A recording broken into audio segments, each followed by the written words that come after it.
the news that we get from all over the world. How human beings massacre, slaughter his own brothers.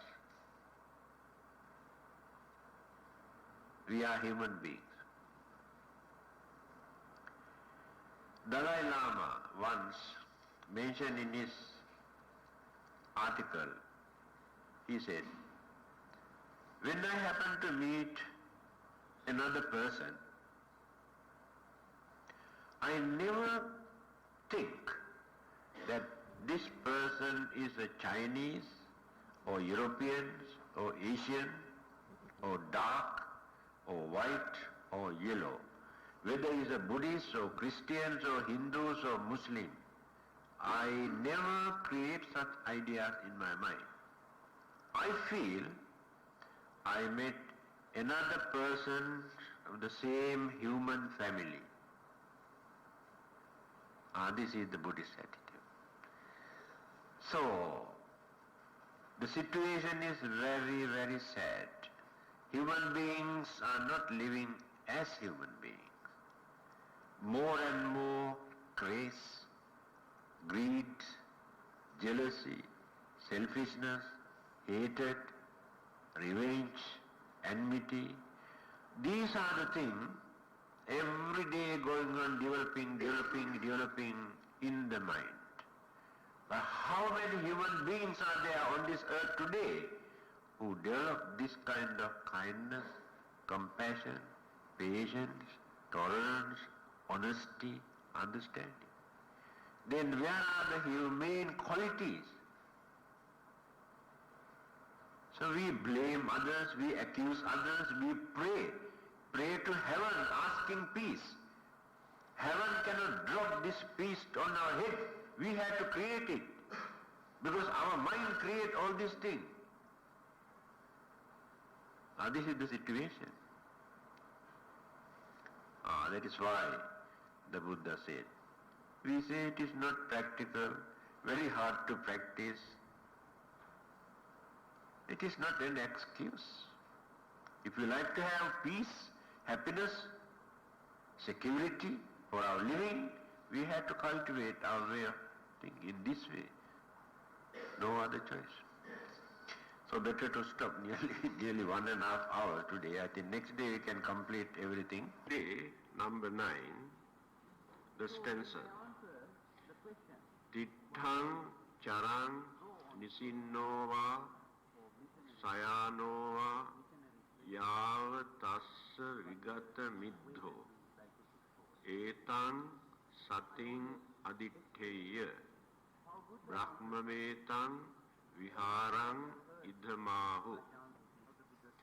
This is the language spoken by the Buddha. So still we maintain the original text to understand the basic teachings of the Buddha.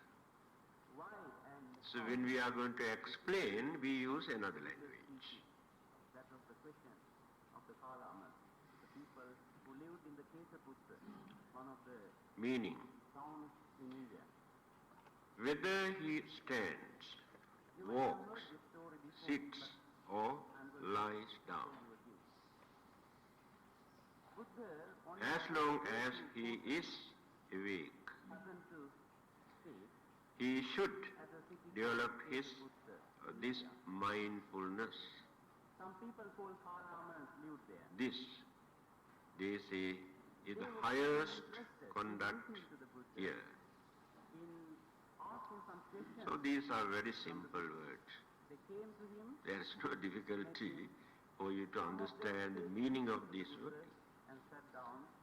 But the difficulty we experience when we are going to practice. Some of them just introduce themselves to say that I am so and so. And another clarification here. In many ways you find that people came to meet him. Why the Buddha wanted to advise us To ask questions. whether you stand or walk or sit or lies down. Buddhists Because have already listened to many teachers, some people believe that philosophers, they must and most sit of the down. teachers say that They must have some sort of posture believing all of the soul. to practice Then they go to other teachers. this concentration or meditation. No, this is the best. This is the truth. So that belief is wrong. Wrong. That is why here the Buddha has used Language too. this word. You might find Even in saying Satipatthana Sutta, idameva satta, the way of mindfulness, you can see beautiful. so many words used by the Buddha. So it is not necessary for you to adapt one particular posture in order to concentrate. They just That means look down upon your mindfulness must be there others' ideas, in your thoughts, religion. in your words, in your action. When they ask the question from the Buddha, If you do why did you things mindfully, very seldom you make mistake. to say that Very seldom you create misunderstanding.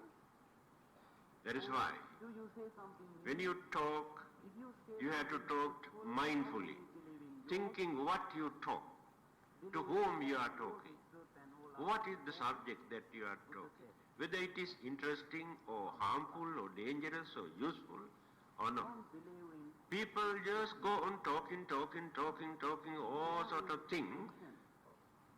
In the end, there is nothing, just to waste their time. So the Buddha's advice is, meditation if you want to talk, or in logic, you must talk something axiom, which is meaningful, nor in surmise, helpful nor in the for notion you that as this well is as towards others. If you haven't got such ideas or materials this and to talk, better to keep quiet. they are monks and so on.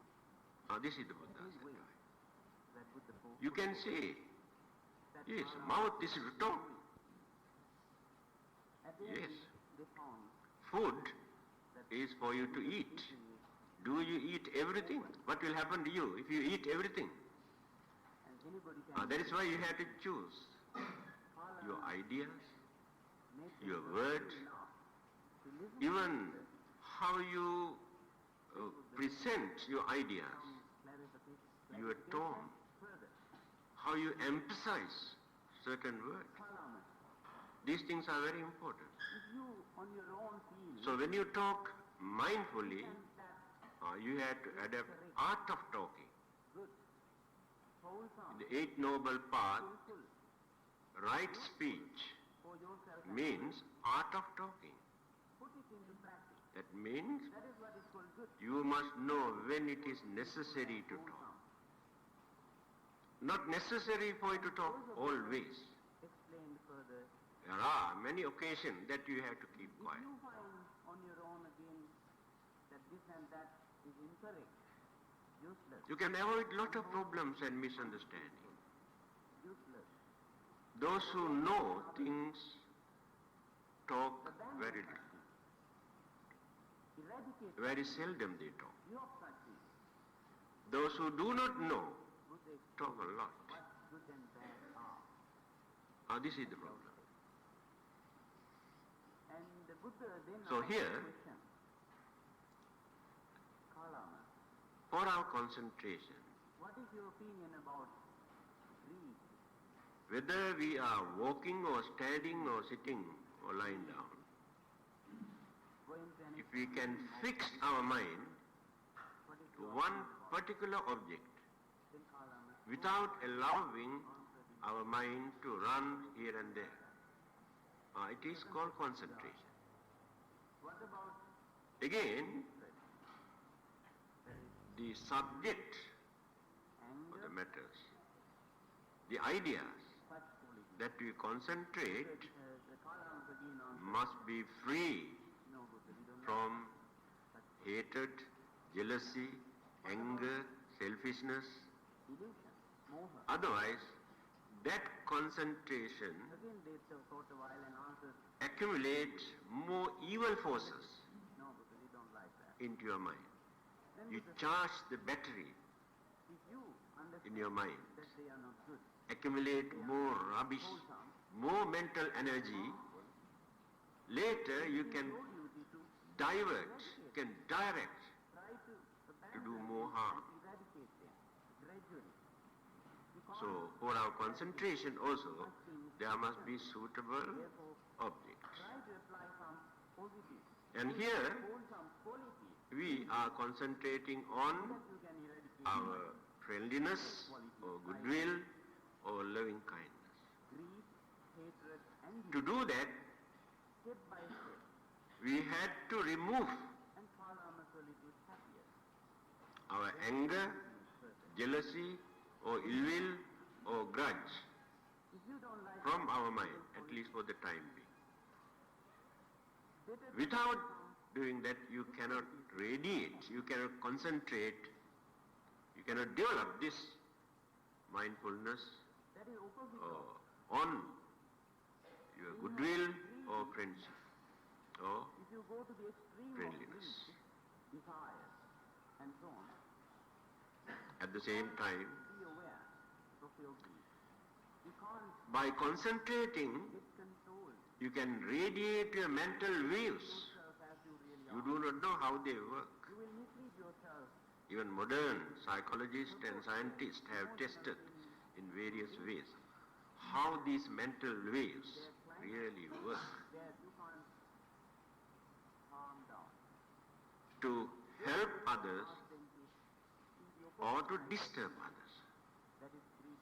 Now when you develop these That is no greed. mental waves Compassion. by developing your anger, jealousy, grudge and enmity and all these things, you radiate evil forces To support others from your mind. whenever others need your support.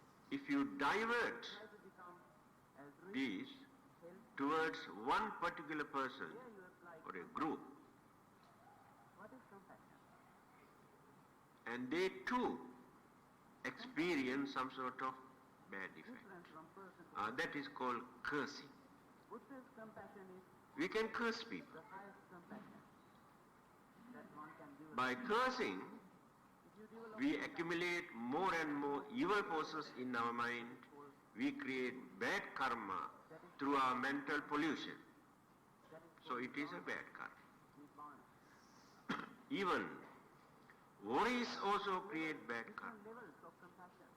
because worries Some are different based ways to on differentiate the levels of selfishness, craving, jealousy, anger. sympathy and Otherwise worries never appear. the difference. Or anxieties, Sympathy mental pollution. is a feeling that That is why understanding is important somebody is going to say something. for us to stop this worrying, Somebody is going to always going on worrying and worrying and worrying. be all By worrying, on them. you cannot stop your problem. For example, You cannot overcome your problem. you see a It is not the solution. into a river and die. You must How think do you respond? how to overcome. How do we all respond? If you cannot understand, then go and discuss. Rescue the Who child. can guide you, advise you, Feeling we all have. what to do, how to behave, what to talk. If you see that So mind is responsible for everything in this world. There is no controversy whatsoever. Therefore this mind will be must be guided properly. quicker than ours. If the mind is not guided, Can rescue the child. everything goes wrong. Cost of a life. You harm yourself and you harm others Kind also. of feeling. So if your mind is not trained properly, if you allow all sort of evil forces to come and occupy and pollute your mind, so your mind is just like the roof of that house. Always leakages are there. So main purpose of religion is to train that mind. whatever we do as our practices or traditions or culture or rites or ceremonies or rituals or performances in the name of religion, without training this mind, sometimes we make more mistakes. That is why there are more misunderstanding, enmity and jealousy within one community or one committee or one society, those who work for one religion. So if they really work for religion, there is no reason for them to create such misunderstanding or jealousy or enmity. That means they have given more chances for their egoism, selfishness through their religion. So we have polluted the religion also. Whatever we spent in the name of religion, if the mind is not properly trained and guided, we never experience the good result. Now what is happening to religion? Just now I told you, the main purpose of any religion is to guide mankind, to train his mind, to maintain moral conduct, to behave as gentlemen. Whatever they talk about heaven and hell and ghosts and spirits and all sort of things are belief. When you live in this world, you must know how to live as gentlemen, by maintaining some sort of humane qualities. But you don't want to do that. Please forgive me, I'm using for this word you. I'm not telling only to you people, I'm talking the whole world. And you don't want to cultivate anything in your mind. You don't want to tolerate, you have no patience, you have no kindness, you have no understanding. What do you want? You want some sort of external mystical power, magical power, magic to come and support you to get rid of your problem. But you never realize you have contributed a lot to create this chaotic condition in this world, human problems. So if the mind is trained properly, not necessary for it to depend on talismans or charms or black magic or what you call so-called magic, occultism, mysticism. Because these beliefs were maintained by primitive people when they could not understand things properly. But still, people use religion only for this purpose. Never listen to the Buddha. Never try to train ourselves, discipline ourselves. Then you can say, yes, we try. But others come and disturb us. Then what are we going to do? Well, those who come and disturb you are also human beings. You believe those non-human beings such as spirit and devils and ghosts and anthus come and disturb you. This is your belief. But you can see how those living devils and living ghosts come and disturb you, visible ones. To me, they are the real ghosts and real devils. Then, the knowledge, understanding, tolerance, patience, goodwill, friendliness, these qualities are important at that time. When another person comes and scold you, humiliate you, accuse you, now that is the time for you to behave as gentleman. Now you can see the difference between a gentleman and a devil there. The other day I have told you an incident. I think you can remember. The chief disciple of the Buddha, what is his name? Sariputta, famous for wisdom. An angry man came and scolded him by using all the available vulgar words in his vocabulary. He went on scolding, but this person remained like a statue. No emotion, no acknowledgement. So he could not understand. Then he thought that he could not understand or listen. After that he asked, "Did you hear that I scolded you?" Then he said, "No, I didn't hear." "What did you say?" I scolded you by using all these words. I say, "I did not hear anything because I was concentrating." So when a person is in deep concentration, this extra sound vibration never enter into the ear. Of course, you cannot develop up to that extent. Even then, you can listen. Then you must know how to act wisely. Otherwise, there will be a big fight, or bloodshed, or murder case. But your tolerance and understanding contribute a lot at that time to settle this problem. And that person who scolded you may ask your forgiveness, because he also admitted that you are a gentleman.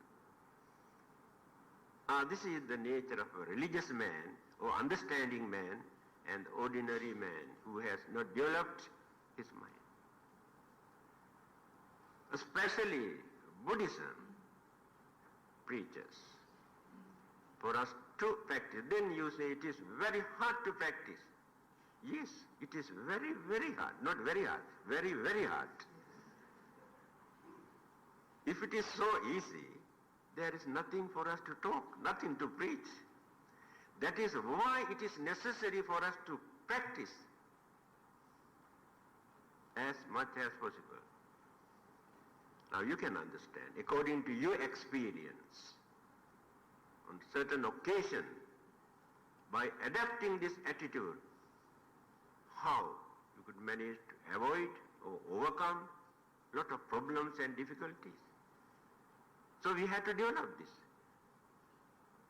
So this mindfulness of goodwill and friendliness is for this purpose. Of course, your way of life and a monk's way of life who have minimized his worldly commitments and obligations, you can see vast difference. Every day you have to struggle for our survival, to support, to look after, to fulfill your duties and obligations. So that is why your mind is always perturbed, disturbed, irritated, difficult to concentrate, difficult to practice tolerance and patience, even at home. One day, within 24 hours, how many times you experience disturbances, unhappiness, anger. These are the worldly obligations and duties, very difficult for you to escape or to avoid or to stop. Even then, you must know how to face them.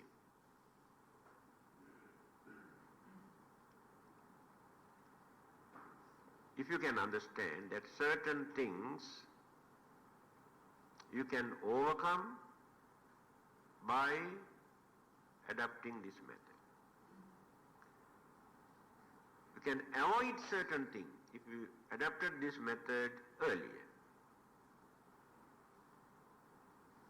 Certain things you had to face, no other choice. Because many of those problems are natural. Worldly conditions change our way of life, way of thinking. Then disturbances naturally arise. Many of them we had to face. So when you develop this according to your understanding, you can maintain some sort of peace, satisfaction in your life. Otherwise, throughout your life, you are going on grumbling, criticizing, attacking, accusing, blaming, cursing. That's all. Then where is the peace? Then what is the meaning of your life? What is the purpose of your life by leading like that? If there is no peace or satisfaction in your life, in the end, what do you gain?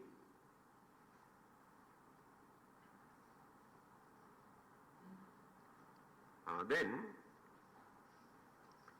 tittangva, charangva, nisinova, sayanova. This sayanova is no sayang. It's not for you to sayang. Lying down. Sayang. Etang sating aditteya, we should develop this mindfulness. So when you walk mindfully. When you lie down mindfully. When you get up mindfully. After that, don't allow your mind to wander here and there all night. Then you can sleep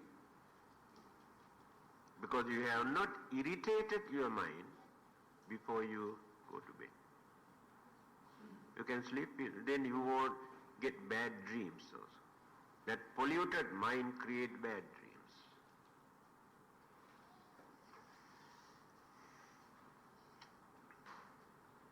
So this is the highest conduct. This is the attitude or the method or the practice that the Buddha has very highly recommended, appreciated, and we too experience the good result, not as a belief or theory or myth. So it is simple. Next one, number 10. Let us complete this one, otherwise you have to postpone again.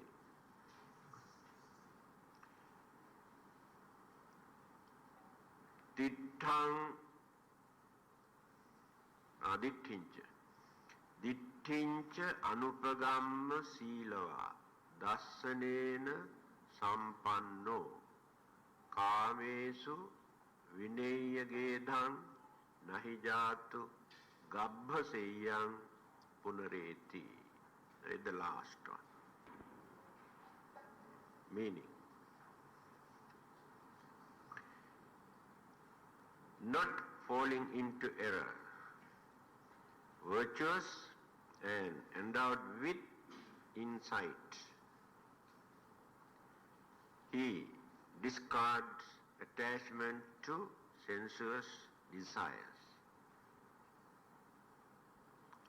Of a truth, he does not come again for conception in a womb.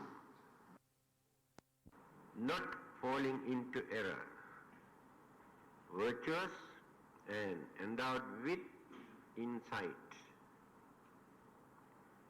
He discards attachment to sensuous desires.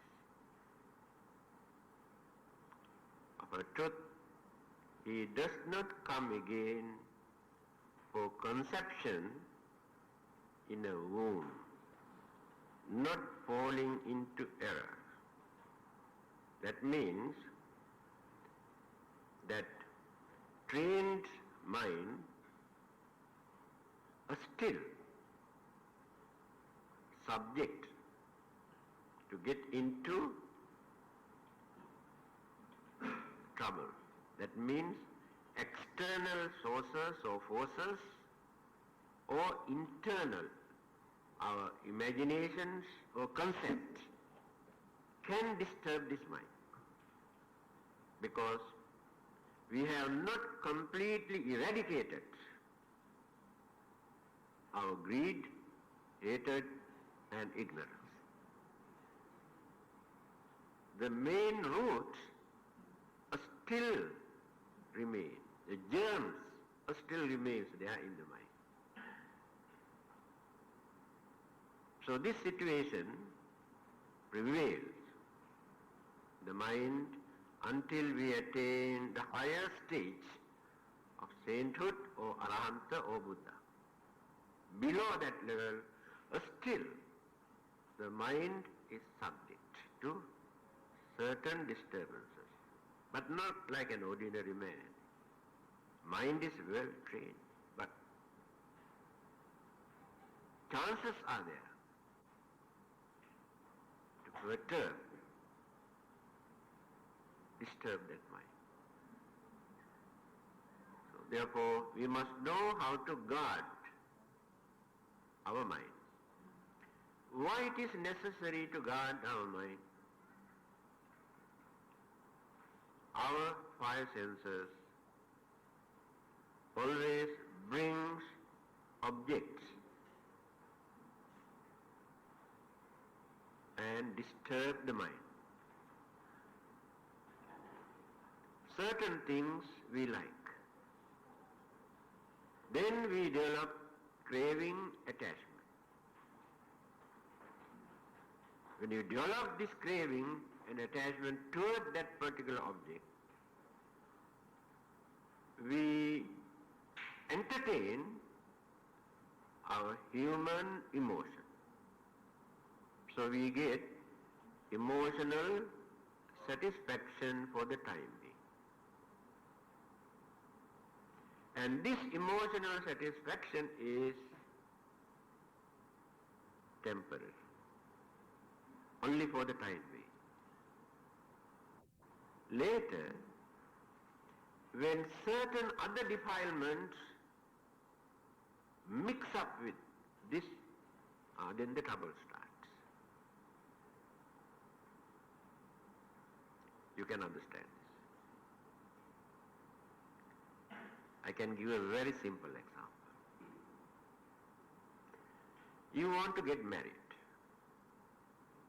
Your idea is to settle down, to have a peaceful life, to have a satisfactory married life, have worldly pleasures, sensual pleasures, and to get rid of your loneliness, you have partner, these are the things. And you like to have good children. But do you think that your anxieties and beliefs really work in that way, as you have planned earlier? Then after your marriage, unexpected disturbances or what you call disturb your married life. Then jealousy, enmity, or hatred, fight, bloodshed, if not divorce or murder cases. But at the beginning you never thought. Then who created all those things? Your mind. Because you have not learned how to guard your mind. If husband and wife can develop this, they never fight, never argue, never develop jealousy or enmity. To the end of their life, they can carry on. I told you a story, the Buddha's time. Nakula Mata and Nakula Pita, very old couple. I think they lived more than 100 years.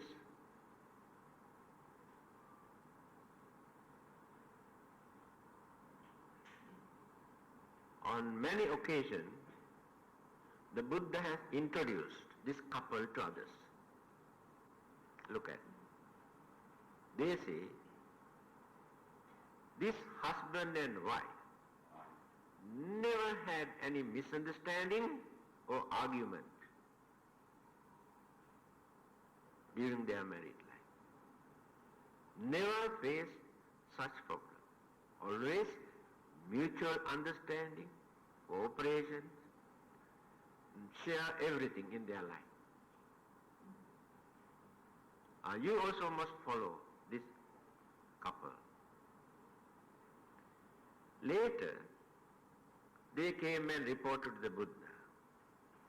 So far we have led a very peaceful married life. Now we are facing one particular problem. Then what is that? You know, we are so old. Now we are suffering from sicknesses and weaknesses. We cannot see, we cannot hear, we cannot walk, and we cannot remember. This is the only problem we are facing now. Still, we have the same love, attachment, understanding. Then the Buddha gave this advice. He said, this is not a big problem if you know how to guard your mind. What is that? When you are physically sick, that means your physical body is sick. Don't allow your mind also to be sick. You can maintain healthy mind forever because mind never get old. Brain, yes, brain cells and everything, but not the mind.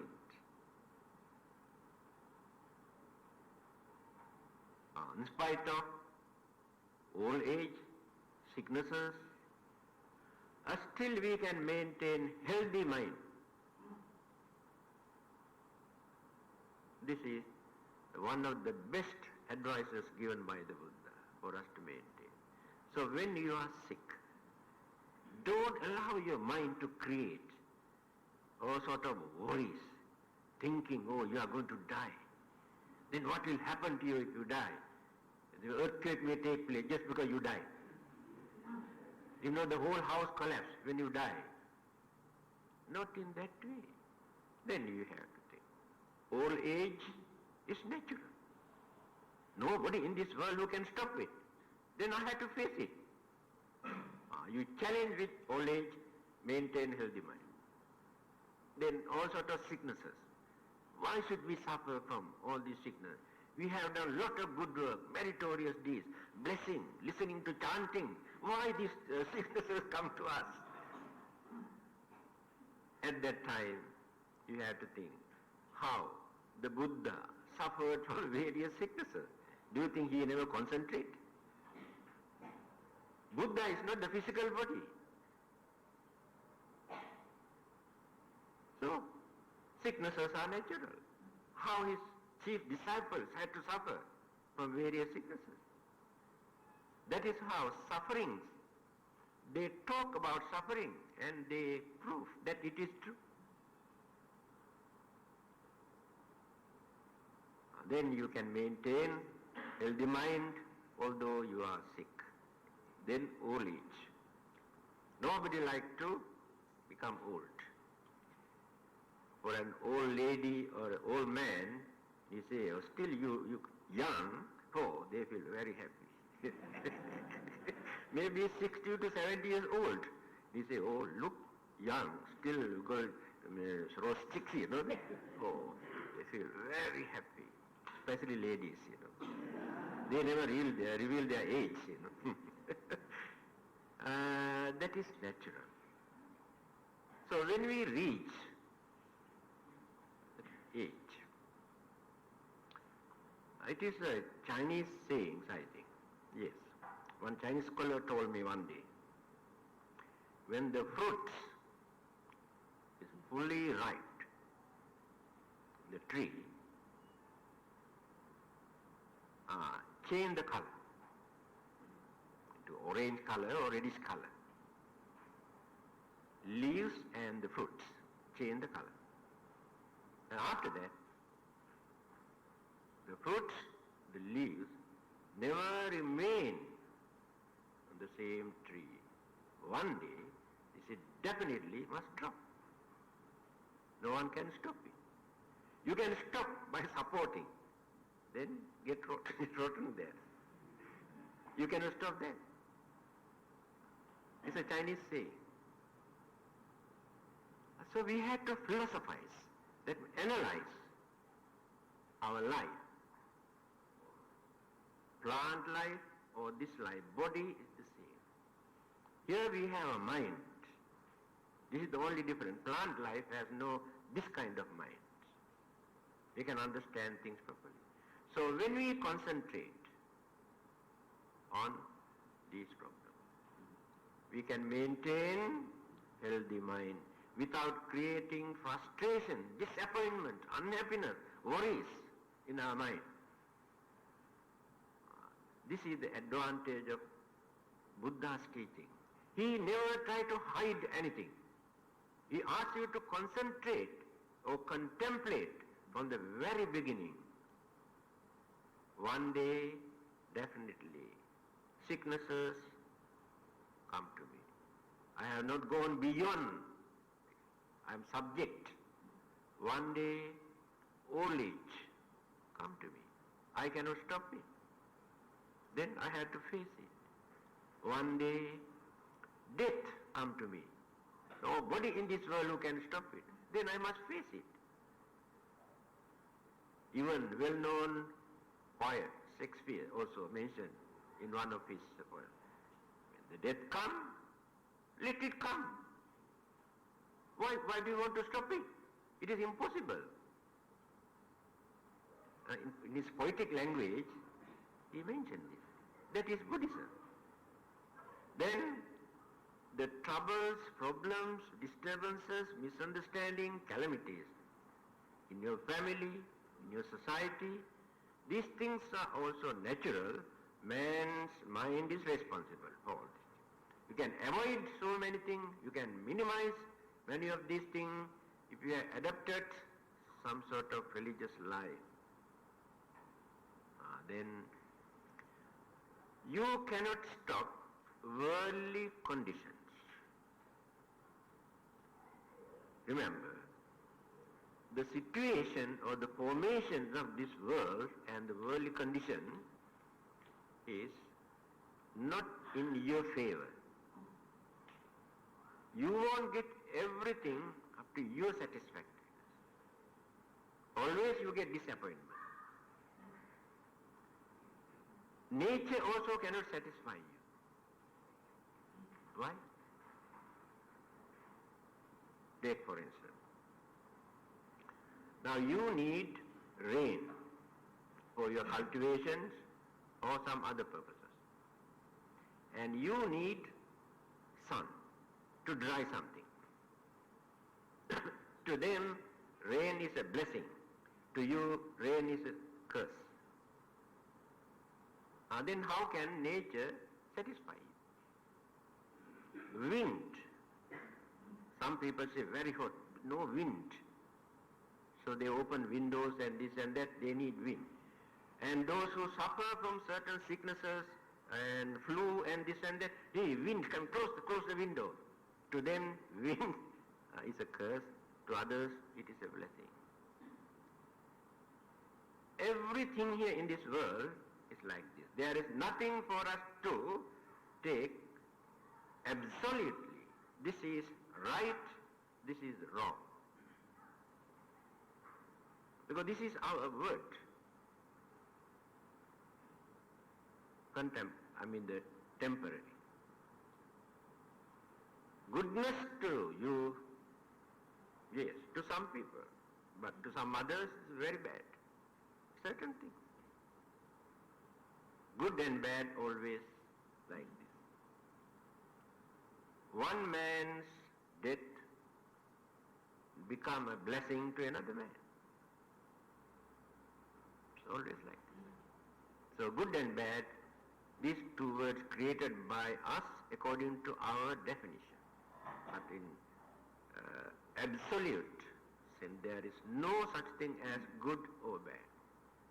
So according to our taste, our satisfaction, we say this is good, this is bad. If you can understand this, we know how to face many problems. So not falling into error means must know how to guard our mind. Next one, virtuous and endowed with insight. When you are virtuous, what is the meaning of this word virtuous?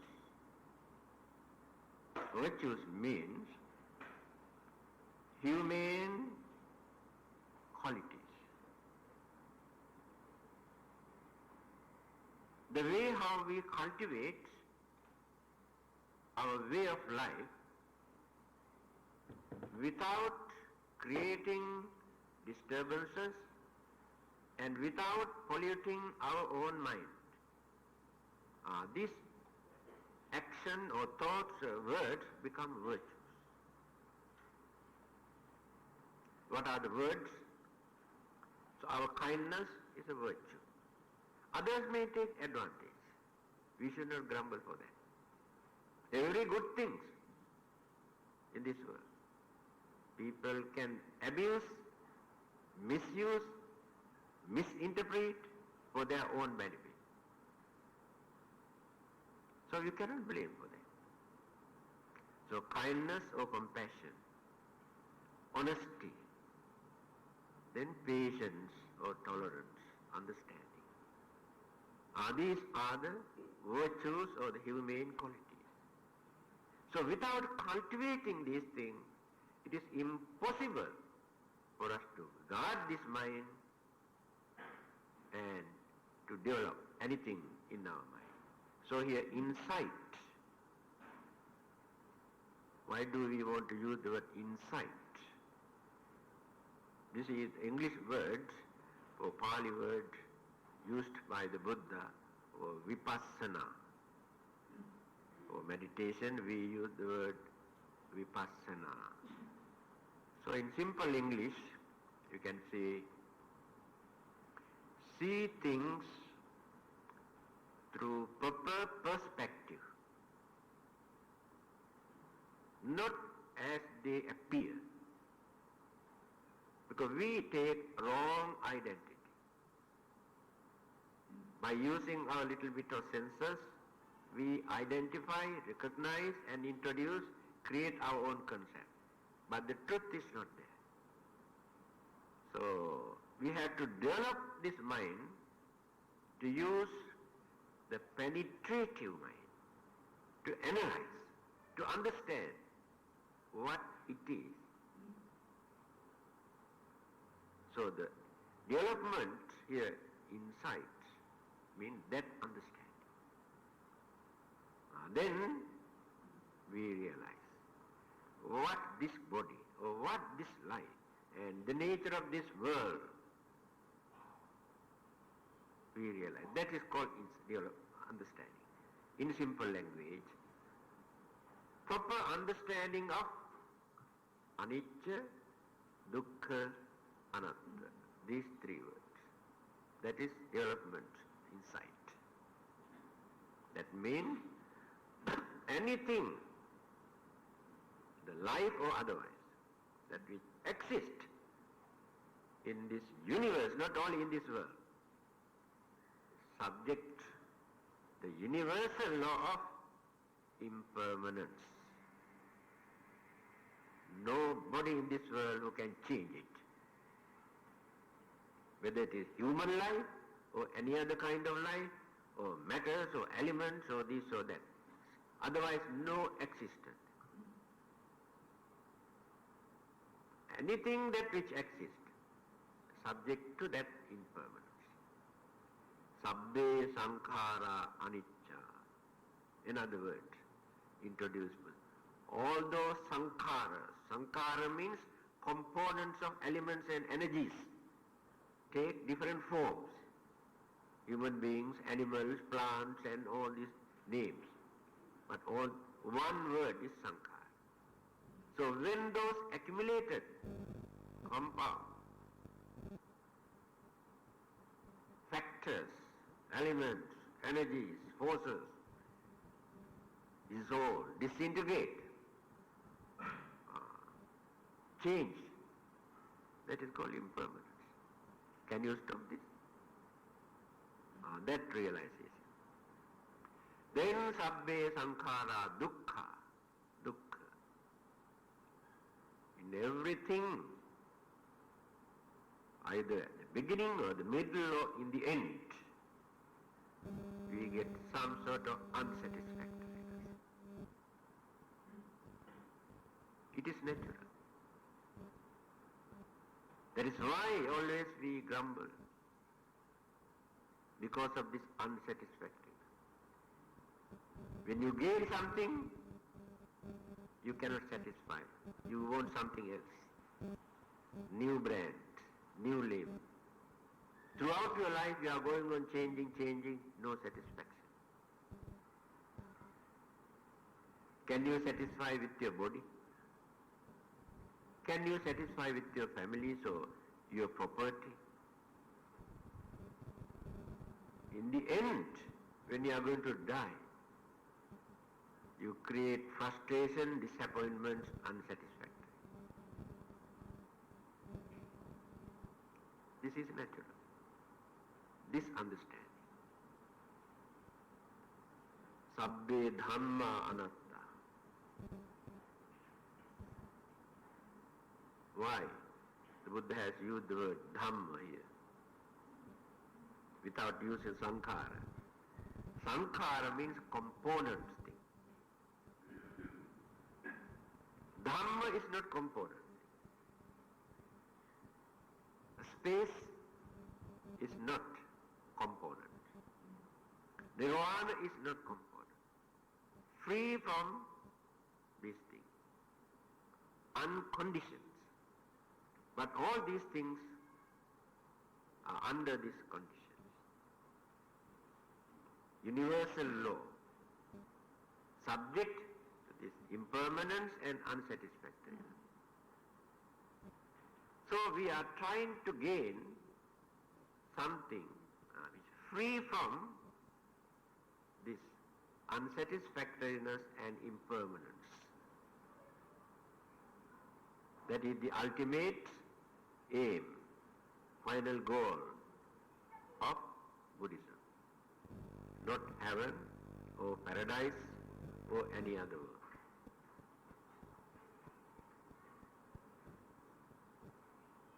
So when we analyze the whole world or the universe that exists, going on analyzing, in the end there is nothing. When all these things join together, when the formation takes place, we give name. That is our introduction.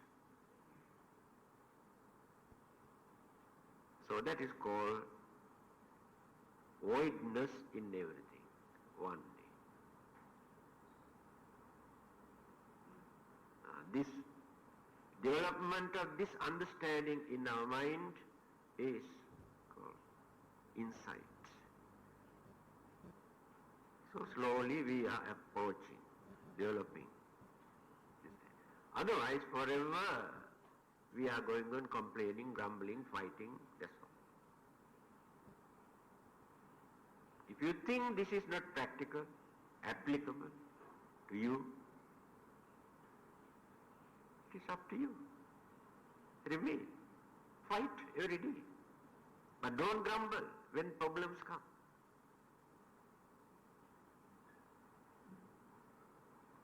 Not yet completed. He discards attachment to sensual desires because our senses always need satisfaction. So we work like slaves throughout our life to satisfy our senses. Our senses never satisfy. When you provide something, there is something else again. So one day we died as unsatisfied people. No satisfaction. So when we develop that understanding in our mind, we never become slaves to our senses.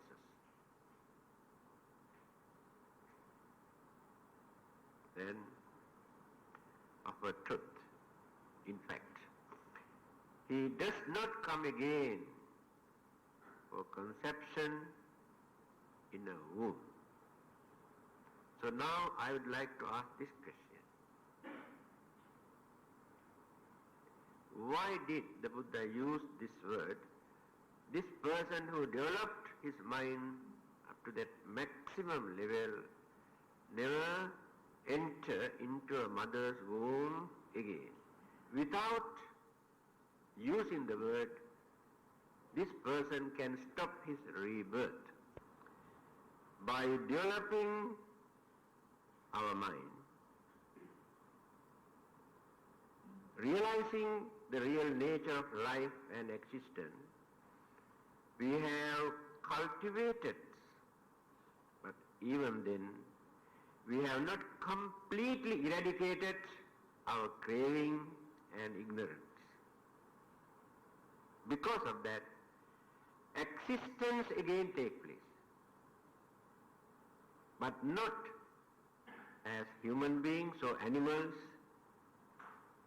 And you have heard, I think, when you develop this 11 kinds of results that we experience within this lifetime, in the end, 11th one, Uttaring appati vidyanto brahmalokupago hoti. If that person has not attained the highest stage of sainthood, or Buddha or Arhanta, then after his or her death, existence again takes place in the Brahma realm. Their existence takes place without entering into mother's womb. No birth like human beings. That is why he used the word. That means existence again takes place, and from there again develop further and can attain the final goal.